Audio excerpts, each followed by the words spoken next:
भोसरी विधानसभा क्षेत्र के विधायक महेश लांडगे द्वारा deputy chief minister Ajit Pawar की बहुत जहरीले शब्दों में बुराई करने के 2 दिन बाद पिंपरी चिंचवड शहर के एनसीपी नेताओं और पदाधिकारियों ने महेश लांडगे पर आरोपों की बौछार की है।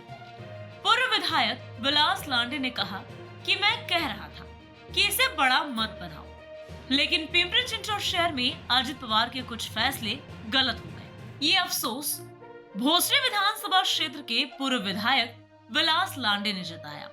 अजित दादा पवार ने जिनको विभिन्न पद देकर बड़ा किया, उसे आज दादा की ऐसी बुराई नहीं करनी चाहिए थी, ऐसा अजित गवाने ने कहा, जिन्होंने महेश लांडगे के खिलाफ विधानसभा चुनाव लड़ा था। महेश लांडगे को सत्ता का घमंड हो गया है। अजित पवार द्वारा म्युनिसिपल कॉर्पोरेशन में करप्शन के मुद्दे उठाने के बाद शहर में भाजपा की सत्ता में बदलाव हो सकता है, इसलिए महेश लांडगे ने अजित पवार पर ऐसे जहरीले शब्दों में आरोप लगाया है।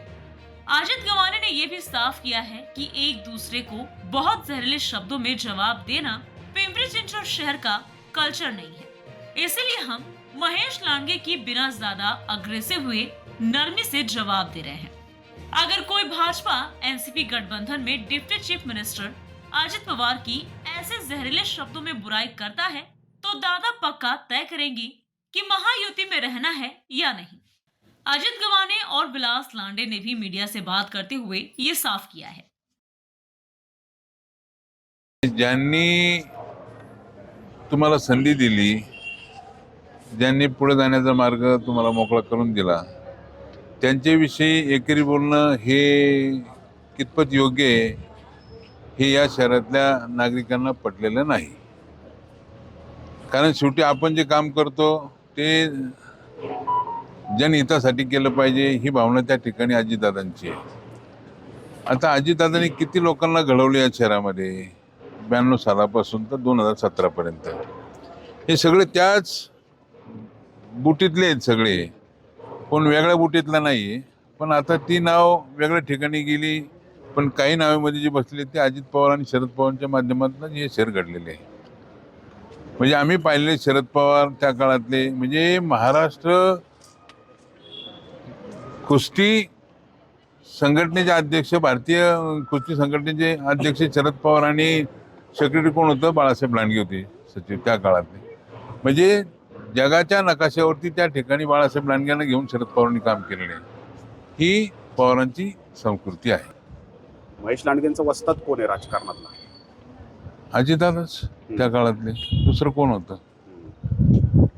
अजितदादा होते ना, दुसरं कोण होतं? मग ते म्हणतात आज वस्ताद म्हणू नका त्यांना म्हणून। नाही, आता ठीक आहे ना। हे बघा कसं आहे की मराठी संस्कृती आहे की आपण ज्या पद्धतीनं काम करतो समाजामध्ये, त्या समाजाला सुद्धा कुठेतरी त्यांना त्यांच्या मनाला ठेच लागणार नाही असं त्या ठिकाणी आपण वक्तव्य करणं गरजेचं असतं। नाही, मी अजितदादांना मी त्यावेळेस सांगितलं होतं, म्हणजे असं नव्हतं काय की तुम्ही समोर बोलवा। अजितदादा सुद्धा कधी कधी चुकलेले आहेत ना, मी मान्य करतो ना। या शहरामध्ये निर्णय घेताना सांगितलं, आता मला सांगा की पिंपरी चिंचवड शहरामध्ये 90% बाहेरचे लोक आहेत, मराठवाडा, विदर्भ, खानदेश, कोकण, पश्चिम महाराष्ट्र, यांना धरूनच मी काम करतो ना मी सुद्धा।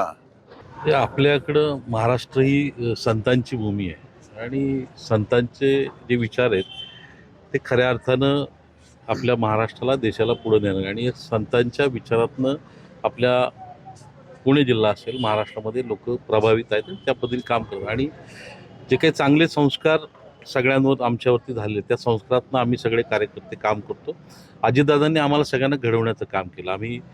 मलासुद्धा नगरसेवक करताना नंतर स्थायी समितीचं अध्यक्षपद दिलं, पक्षाचं अध्यक्षपद दिलं, अशा अनेक जबाबदाऱ्या मला दिल्या।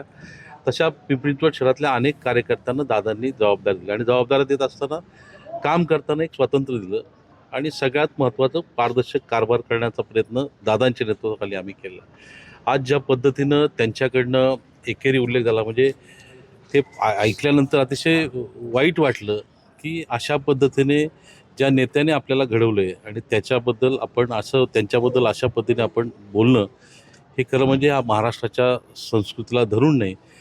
आणि लोकांमध्ये सुद्धा त्याबद्दल प्रचंड नाराजी आज दिसते। काय मुळात मला जे वाटतं की सत्तेमुळं त्यांना थोडंसं अहंकार झाल्यासारखं वाटतं आणि त्याच्यातनं ते बोलत आहेत. आज ज्या परिस्थितीमध्ये पिंपरी चिंचवड शहरामध्ये ज्या पद्धतीने आज पिंपरी चिंचवड महापालिकेला आपण सामोरे जात असताना लोकांमध्ये जे काही भारतीय जनता पक्षाविषयी जे काही नाराजी दिसते आणि त्यातनं जे परिवर्तन होणार आहे असं दिसतंय आणि म्हणून थोडासा त्यांच्याकडनं अशा प्रकारची वेगळी भाषा त्या ठिकाणी येऊ लागलेली आहे. आता ज्या मला वेदना प्रचंड आहेत आणि काळ ह्या सगळ्या गोष्टीवर सत्ता काय कायम कोणाची राहत नसते आणि दादा त्या बाबतीमध्ये योग्य निर्णय घेणार आणि या संदर्भामध्ये भारतीय जनता पक्षाच्या वरिष्ठ नेत्यांकडनं अशा प्रकारचं काही स्टेटमेंट आलेलं नाही. हे पण स्थानिक वरिष्ठ ते नाकारत पण नाहीयेत, महेश लांडगेंना थांबवती नाहीयेत, मग त्यांचीच पाठीराख्यानं किंवा त्यांच्याच आदेशानं हे काही सगळं घडतंय.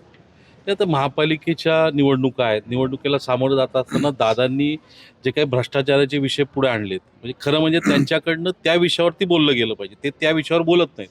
दादांनी ज्या ज्या गोष्टीत भ्रष्टाचार झाला ते पुराव्यानिशी दादा बोलत आहेत आणि त्याच्यावरनं खऱ्या अर्थानं उत्तर अपेक्षित आहे सगळ्यांना आणि ते देताना दिसतं ते वेगळ्याच दिशेला ते राजकारण न्यायचा प्रयत्न करत आहेत. परंतु त्यांनी मूळ विषयाला यावं आणि त्या विषयावरती त्यांनी खुलासा दिला. असं नाही आहे. आता अनेकांना आमदार केलं, खासदारकीच्या पण उमेदवार दिल्या, खासदार पण काही लोक झाले, अण्णा बनसोडे साहेबांना उपसभापती पद दिलं. अशा जे काही दादांना शक्य होतं ते दादांनी करण्याचा प्रयत्न केलेला आहे. त्याच्यामुळे मला तसं वाटत नाही. ते राज्यकर्त्याचं कुठेही नाव नसतं कुठल्याही. आता तुम्ही पत्रकारिता करता असं कुठं नाव नसतं. दादा जे बोलतायत, दादा जे आरोप करतायत ती फॅक्ट आहे आणि गेल्या अनेक वर्ष आम्ही ह्या गोष्टी समोर आणण्याचा प्रयत्न केलेला आहे. त्याच्यामुळं त्याच्यावरती कुणाचा वरद असतंय हा प्रश्न दादांनी पण कुणाचं नाव घेतलेलं नाही. मला एक सांगा, आता तुम्ही इथल्या शहरातल्या सगळ्या नेत्यांना ओळखता, ह्यातला कुठला नेता असा आहे की अशा प्रकारचं तो स्टेटमेंट करतो? आता या ठिकाणी लांडे साहेब आहेत, त्यांना कधी तुम्ही असं काही वेडवाकडं बोलताना ऐकले का? योगेश भाईंना कधी ऐकले का? नाना काठ्यांना कधी ऐकलं का? अण्णा बनसोडे. इथली ती संस्कृतीच नाही. तुम्ही भाऊसाहेब भोईर असतील, श्रीरंगाप्पा बारणे, पिंपरी चिंचवड शहरामध्ये अशा पद्धतीने कुणी बोलत नाही, बोललेलं नाही.